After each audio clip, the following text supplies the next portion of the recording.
Bienvenidos una vez más a Misinformation MX, donde te traemos toda la información 100% verídica, 100% de calidad y 100% en español. Vamos a empezar. Misinformation. Esta es la segunda parte del podcast de vacunas.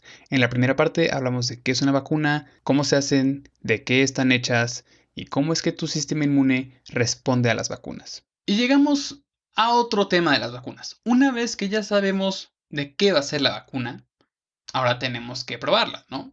Ya una vez que dijimos, va a ser de ADN, de ARN, el virus completo, tenemos que ver si funciona o no y si se puede utilizar o no. Básicamente queremos saber si es segura y si es eficaz. Esto lleva un proceso que para las vacunas y para los fármacos es un tanto similar. Las empresas farmacéuticas, en conjunto con otras empresas de consulta y de análisis, y entre otras, someten a la vacuna a varias pruebas. Primero está la fase de descubrimiento de moléculas. Esto aplica particularmente a fármacos. Una empresa se puede gastar millones y millones no pesos, de dólares, en investigación y desarrollo de nuevos fármacos, porque pueden descubrir muchísimas moléculas que pueden ser prometedoras, y de estas miles de moléculas que pueden ser prometedoras, solo una llega al mercado. Por eso es que los medicamentos nuevos o los medicamentos de patente, son tan caros. Pero ese es debate de otro momento. Estas moléculas se caracterizan, se deben de describir, se analizan, se reportan su aspecto, el sistema o la molécula que se va a estar utilizando, su formulación, la pureza, la estabilidad, muchas características de la vacuna o del fármaco que se esté utilizando. Una vez que se diseña la vacuna, una vez que se sabe qué molécula se va a utilizar, se tienen que hacer estudios para saber si funciona o no. Una vez que ya sabemos qué se va a utilizar y lo tenemos completamente descrito, se tiene que ver si funciona. Primero se hacen estudios preclínicos, estudios de laboratorio in vivo o in vitro.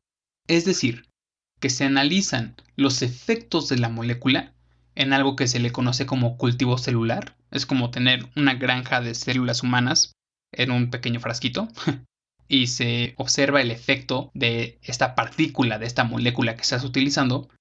Y los estudios in vivo es en modelos animales. Es básicamente administrar esta nueva vacuna o este nuevo fármaco en animales, generalmente ratones de laboratorio.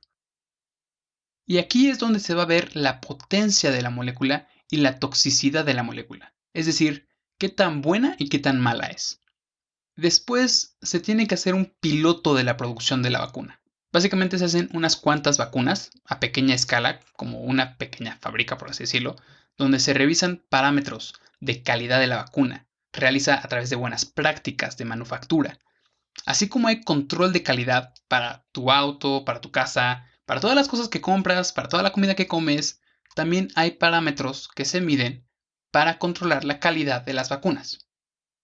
Si los estudios de laboratorio se ven bien y este pequeño piloto de manufactura tiene buena calidad, se puede pasar a los estudios clínicos. Quienes dictaminan, quienes dicen, sí, todo esto se ve bien, son las instituciones regulatorias como la FDA, como la COFEPRIS, como la CFIA, como la EMA, varias de esas instituciones en todo el mundo. Los criterios de esas instituciones son muy similares a nivel global.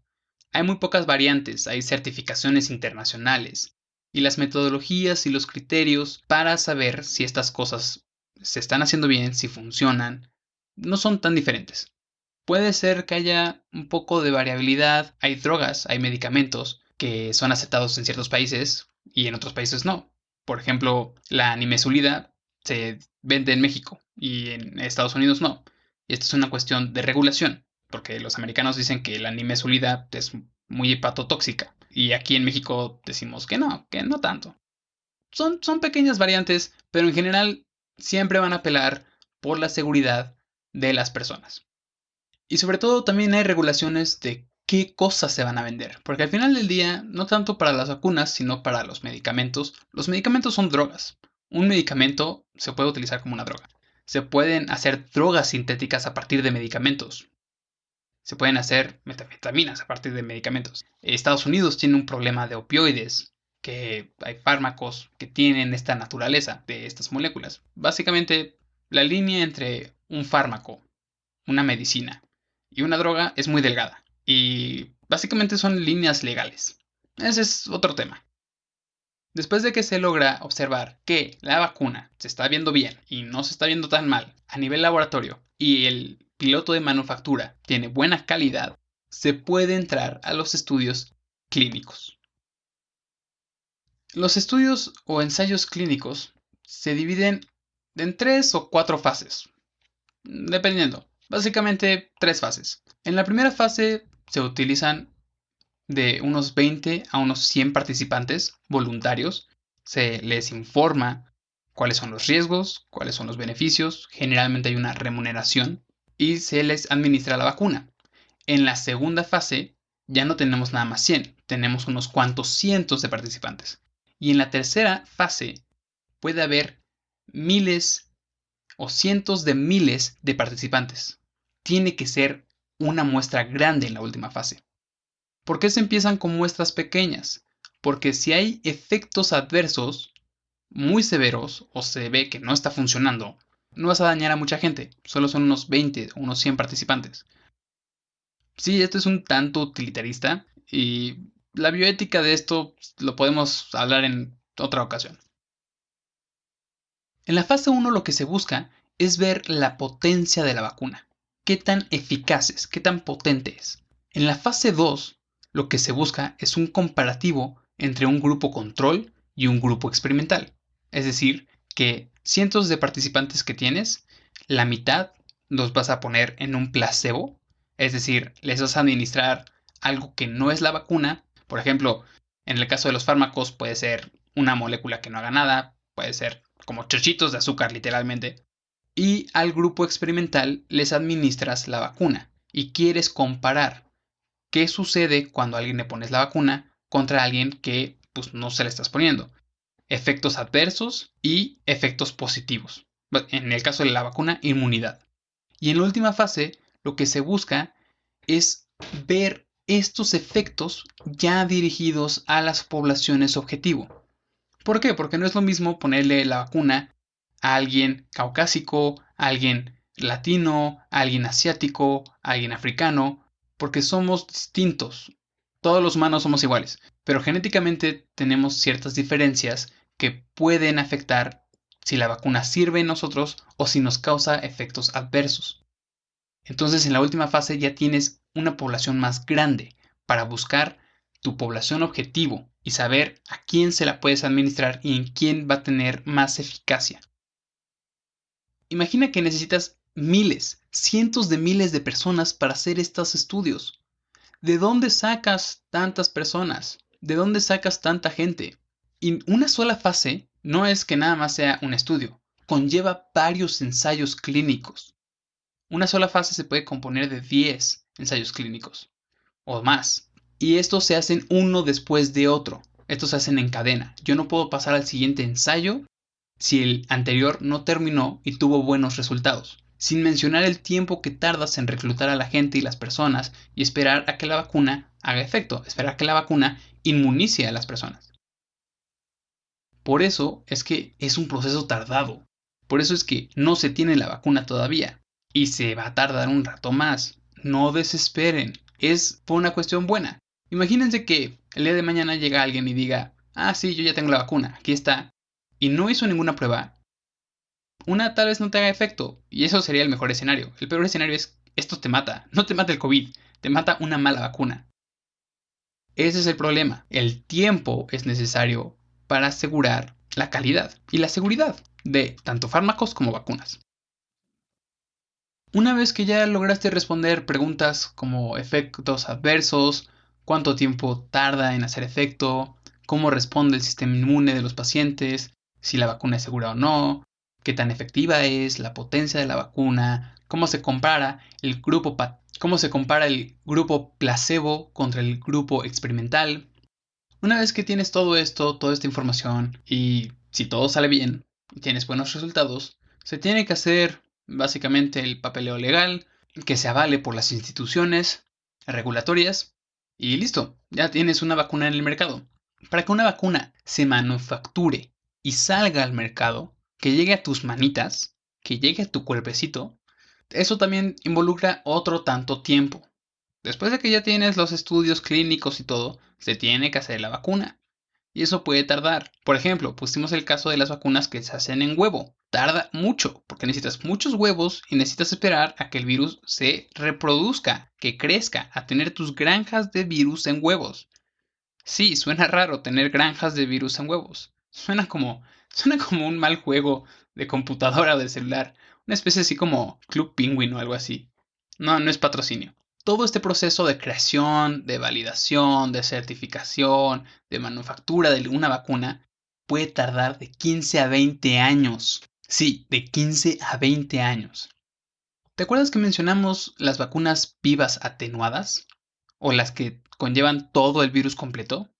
Estas son las más efectivas y por eso tardan más tiempo en estudiarse, porque requieren cultivar el virus, requieren tener sus granjitas de virus y son más tardadas. Sin embargo, las otras vacunas que mencionamos, que utilizan ADN sintético o RNA mensajero, son más rápidas, pero no son tan efectivas como tener todo el patógeno.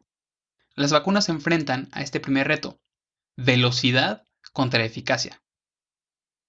Sin embargo, estos estudios, investigar qué es lo que funciona, se puede acelerar cuando miles de laboratorios buscan la misma vacuna al mismo tiempo, como es lo que están haciendo justo ahorita en tiempos de pandemia, haciendo que todos prueben todas las opciones de vacuna posible, de proteína, de ADN, de ARN, de virus vivo, de virus inactivo, todas las opciones que tenemos.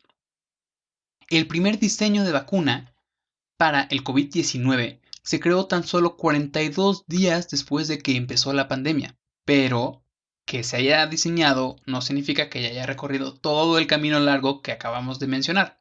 ¿Te acuerdas de las fases clínicas? Estas pueden ser tardadas, porque como dije, van una después de otra.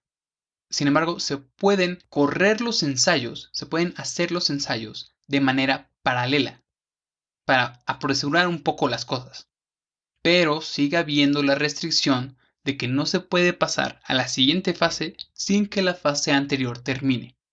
Cuando finalmente salen los ensayos clínicos, se hace el papeleo legal o que alguna institución tiene que avalar el fármaco o la vacuna. Esto también se puede hacer en paralelo junto con los ensayos. En lo que van los ensayos, te encargas de la parte legal, te encargas de la parte administrativa.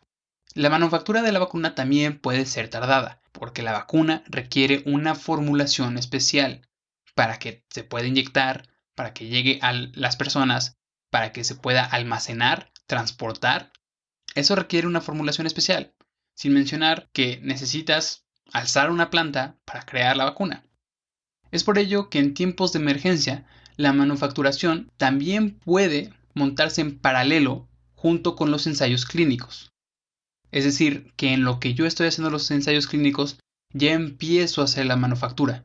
Y esto requiere de una cooperación intensa entre investigadores y el equipo de producción y el equipo legal, y tener los recursos necesarios para adaptarse. Oye, es que en la fase clínica no me funcionó, tienes que cambiarle esto, cambia el diseño de la vacuna, la manufactura cambia, y esto es muy complicado, pero se hace el esfuerzo en estos tiempos de emergencia. Es por ello que una cooperación internacional es importante, para que todos lleguemos a obtener la vacuna lo más rápido posible. Y esto puede llegar a reducir la manufactura de la vacuna, que tú tengas la vacuna ya en tus manos, puede reducirse este tiempo de 3 a 4 años. Incluso se puede reducir a año y medio, 2 años. Pero esto es variable, es incierto. No sabemos qué va a suceder durante las fases clínicas, no sabemos qué va a suceder al intentar hacer la manufactura, no lo sabemos. Y aquí es donde llegamos a otro punto crucial. ¿Quiénes van a ser las personas que sirvan como ratas de laboratorio para probar la vacuna? Esto también es importante, porque es una de las cosas que también tarda el proceso de producción de la vacuna. Reclutar gente. En casos de pandemia se presenta un problema muy particular. Ahorita mucha gente puede que está haciendo cuarentena, puede que esté siguiendo las recomendaciones de las instituciones de salud para no infectarse. Quedarse en casa, usar cubrebocas, lavarse las manos bien, bañarse al llegar a la casa, todas estas recomendaciones que ya mencionamos antes. Y esto puede afectar los datos que se obtengan en la vacuna. Si la persona que estás reclutando como voluntario para probar la vacuna y no se infecta, puede ser que no haya sido porque la vacuna funcionó, sino que puede ser que no se haya infectado porque esta persona se está cuidando. Y listo.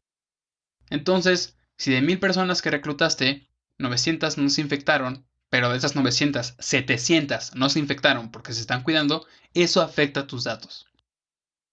Por eso hay algo que se le llama retar la vacuna. Y es algo que la OMS no aprueba demasiado por cuestiones éticas. Básicamente esto se basa en pedirle a la gente que no solo sea voluntaria para que se le administre la vacuna, sino que también, una vez que la vacuna haga efecto, se le exponga al patógeno. Generalmente lo que se hace es que se le inyecta a la persona el virus o la bacteria.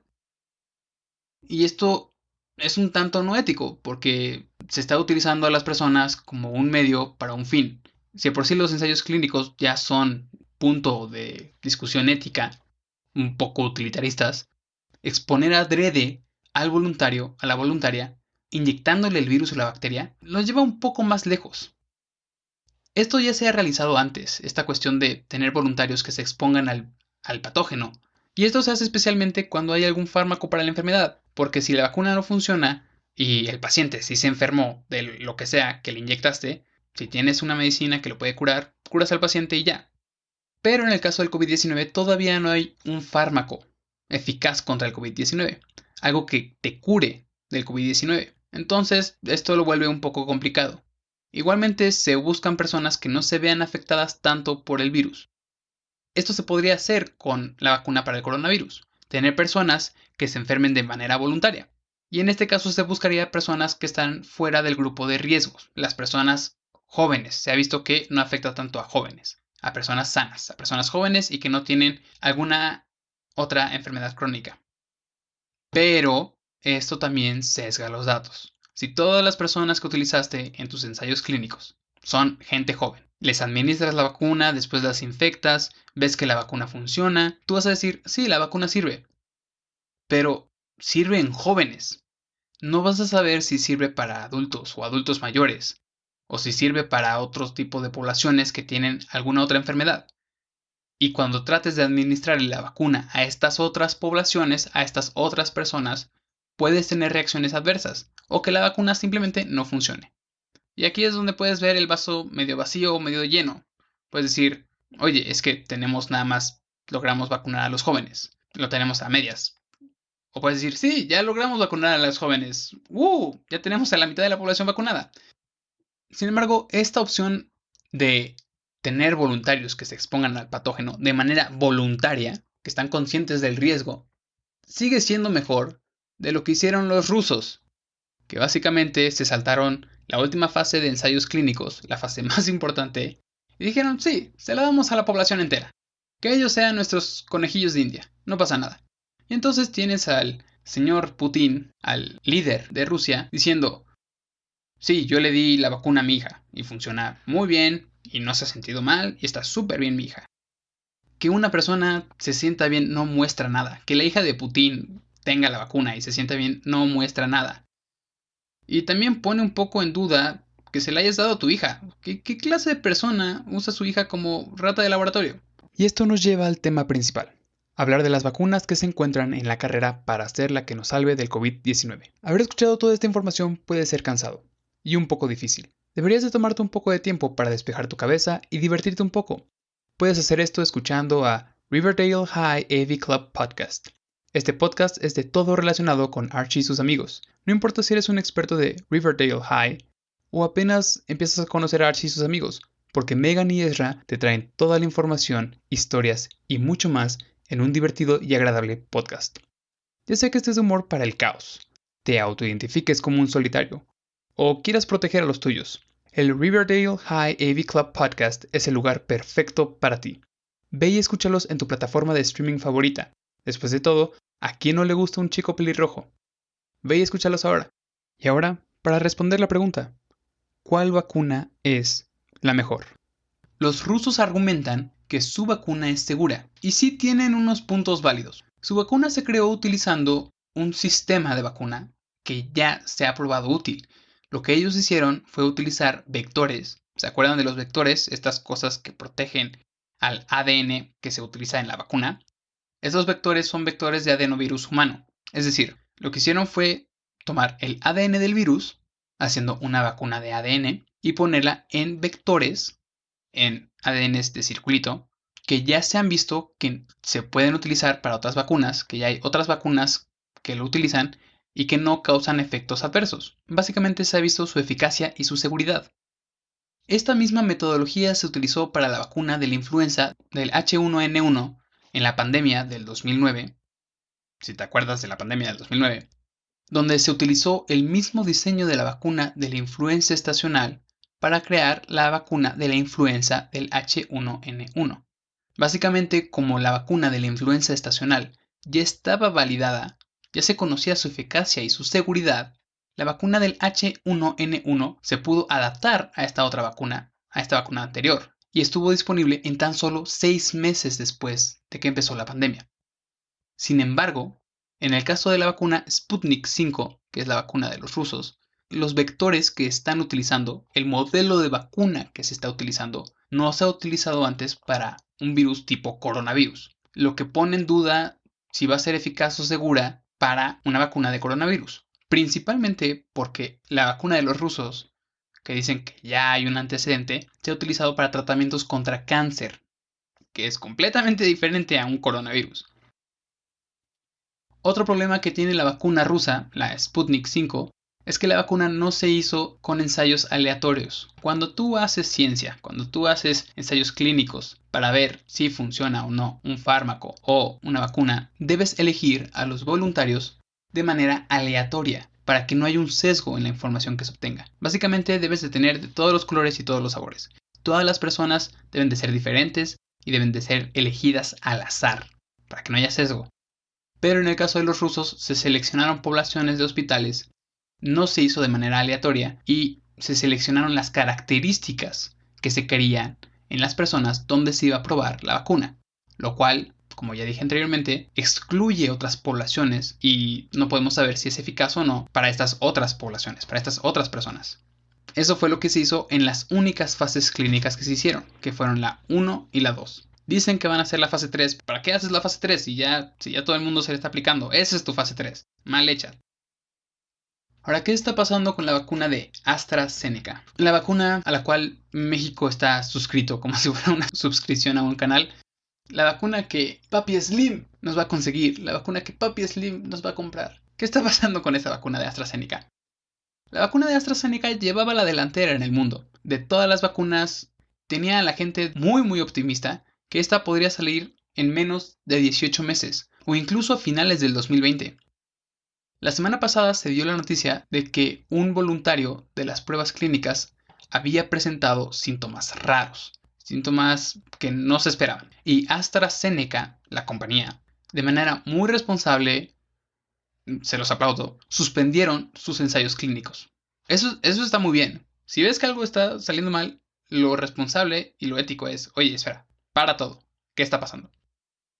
Al final de la semana, el sábado, después de una evaluación de un comité independiente, o sea, distinto a la compañía AstraZeneca, porque si la AstraZeneca está evaluando sus cosas, puede ser que haya conflicto de intereses, puede ser que ellos digan, ah, sí, ya vimos que está todo bien, vamos a seguir, y tal vez no. Entonces se necesita un evaluador independiente. Y una vez que este evaluador independiente hizo sus análisis, las autoridades británicas le dijeron a AstraZeneca que puede seguir con sus ensayos clínicos y que hasta el momento no hay peligro alguno. La vacuna de AstraZeneca es muy similar a la de Sputnik V, a la de los rusos, pues utiliza un vector de adenovirus para transportar el ADN del virus a la célula de los humanos y causar la reacción inmune, como ya lo dijimos antes. Sin embargo, la diferencia entre el Sputnik V y la de AstraZeneca es que la Sputnik V está utilizando vectores de adenovirus humanos, es decir, está utilizando vectores que provienen de un virus que infecta humanos. es un sistema en humanos, es un virus adaptado a humanos, es algo en humanos y que ya tiene un antecedente de uso. Aunque haya sido para otra cosa, ya tienen un antecedente, lo cual lo hace un tanto más tranquilo. La vacuna de AstraZeneca se creó a partir del vector de un adenovirus, pero de chimpancé. Es decir, que la vacuna de AstraZeneca está utilizando la estructura, el ADN, el material genético de un virus que infecta a chimpancés, a otra especie, como vehículo para transportar el ADN del coronavirus a tus células. Suena un poco confuso. Oye, espera, ¿de dónde salió el adenovirus y el coronavirus y así? Va de nuez. Se utiliza como vector, como el circulito de ADN que protege al ADN del virus contra el que quieres hacer la vacuna, ¿no? Este vector, este circulito, puede salir de cualquier otro lado. En el caso del Sputnik 5 salió de adenovirus, es otro virus que infecta humanos. Y ya se mostró que se puede utilizar este como medio de transporte. Tampoco te infecta, tampoco hace un virus, tampoco se mete en tu genoma, no pasa nada. En el caso de AstraZeneca, lo que están haciendo es casi lo mismo, pero en vez de usar partes de adenovirus humanos, están usando adenovirus de chimpancé como transporte, como vector para el ADN del coronavirus. Y esto puede conllevar riesgos si es que no se hacen las pruebas de manera correcta o si se apresuran demasiado. Utilizar algo biológico de otra especie en cualquier otra especie siempre conlleva un riesgo, pero esto puede funcionar si se hace de manera correcta, si se hace el estudio correcto, si se le da el tiempo correcto. Y voy a volver a usar el ejemplo de la insulina. Antes se obtenía insulina literalmente de puerco. Se usaba insulina de puerco en humanos. No era tan eficiente, pero no tenía efectos adversos. Por eso es importante que los institutos de regulación hagan bien su trabajo, que las farmacéuticas hagan bien sus ensayos clínicos y que estas instituciones regulatorias, como la COFEPRIS, sean independientes de cualquier interés económico o político y que no las pongan bajo la directiva de cierto subsecretario de salud cuyos intereses se han mostrado más políticos que cualquier otra cosa. Sí, hablo de Gatell. Hay otras vacunas que están en la carrera y principalmente 9, dentro de ellas la de Sputnik 5 y la de AstraZeneca, son las que llevan la ventaja y se ven más prometedoras. Por ejemplo, la vacuna de la empresa Moderna, de la farmacéutica Moderna, utiliza ARN mensajero y ya mencioné previamente cómo funciona este tipo de vacuna, que es más fácil, que tiene menos retos que una vacuna de ADN como las vacunas Sputnik 5 o la de AstraZeneca. Otra diferencia entre la vacuna de Moderna y las vacunas de Sputnik 5 o AstraZeneca es que la forma de llevar el material genético del virus, es decir, el ARN, no lo están haciendo por medio de un vector y después otra cosa que lo lleve. Simplemente necesitas tener el ARN mensajero y ponerlo en un vehículo, un método de entrega, como los que mencionamos antes. En el caso de Moderna, lo que están haciendo es poner el ARN mensajero en nanopartículas sintéticas de lípidos. Es decir, que no necesitan un vector viral, que no necesitan tener un vector de chimpancé, que puede causar alguna otra cosa, si es que no se hace bien los ensayos clínicos. Una partícula de lípidos, en teoría, no causaría tanto daño. O sea, es grasita, no pasaría mucho. Pero para eso son las pruebas clínicas, para determinar si funciona o no y si tiene riesgos o no. Puede ser que algo que en teoría suena más seguro sea más riesgoso. La mayoría de las vacunas que están teniendo mayor velocidad, que son estas 9 que están en la carrera, están utilizando tecnologías prometedoras para el futuro. Todas son vacunas basadas en tecnologías nuevas, como la de ADN o la de ARN. Como dije antes, hasta ahora las mejores vacunas han sido las de agentes inactivos o atenuados. Tener el virus muerto, tener el virus atenuado, ha sido el estándar de oro, ha sido lo que mejor funciona. Pero quién sabe, puede ser que estas nuevas vacunas superen y sean más efectivas y más seguras que las vacunas de antes, que las vacunas de agentes inactivos, agentes vivos.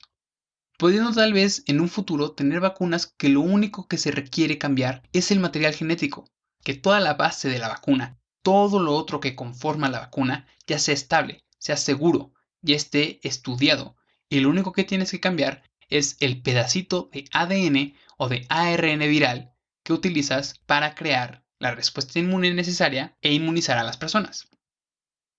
Sería muy sencillo. Sería como cuando le cambias la funda al celular o el color de fondo de tu pantalla. Sería algo como esto, una cuestión muy sencilla, que solo tienes que cambiar una partecita y listo, como unos Legos. Ya tienes todo estructurado y nada más cambias una partecita. La pandemia del COVID-19 justamente está poniendo a prueba estas nuevas tecnologías, estas nuevas vacunas. Y si los resultados salen bien, puede que estas tengan un futuro. Los resultados que se tengan de estas vacunas en este momento pueden cambiar el futuro y el progreso de las vacunas en general. Y puede ser que les permitan dar un paso al frente o darse cuenta que no hay nada como la vieja escuela, que no hay nada como meter todo el virus, ya sea atenuado o debilitado, dentro de las personas.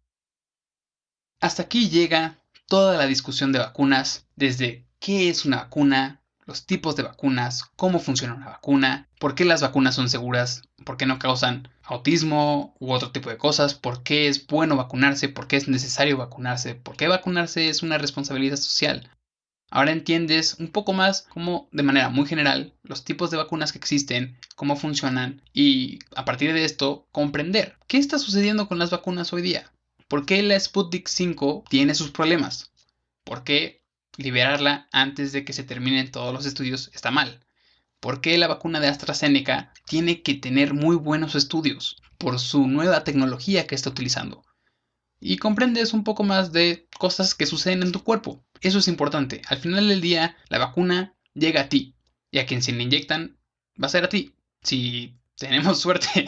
No quiero ser pesimista, pero va a tardar un rato. Necesitas tener paciencia. Punto número 1, ten paciencia. Esto va a tardar un rato más. Esperemos lo mejor y esperemos que sea cual sea la vacuna que gane esta carrera biológica, literalmente, sea la correcta, sea la mejor y que nos llegue de manera correcta. Prefiero que llegue tarde a que llegue mal. Si se van a hacer las cosas, se tienen que hacer bien. Y eso puede implicar un poco de tiempo. Ten paciencia. De mientras, cuídate. Quédate en casa, usa cubrebocas, lávate las manos, sigue las recomendaciones. Eso es lo mejor que puedes hacer ahorita para que los científicos, las científicas, las personas que están trabajando en la vacuna tengan tiempo de hacer las cosas bien para cuidarnos a todos. Y ahorita ya estás más informado de qué es una vacuna. Al final del día, la vacuna te la inyectan a ti y van a hacer cosas que suceden en tu cuerpo. Y yo creo que es algo que deberías de informarte, de saber qué está pasando dentro de ti, si esto es bueno, si esto es malo, por qué no debes de tener miedo, pero sí cuidado y mínimo una idea de qué está sucediendo en tu cuerpo. Tu cuerpo es lo único que tienes en esta tierra. Cuídalo, infórmate, y el mejor lugar para informarte es en Misinformation MX.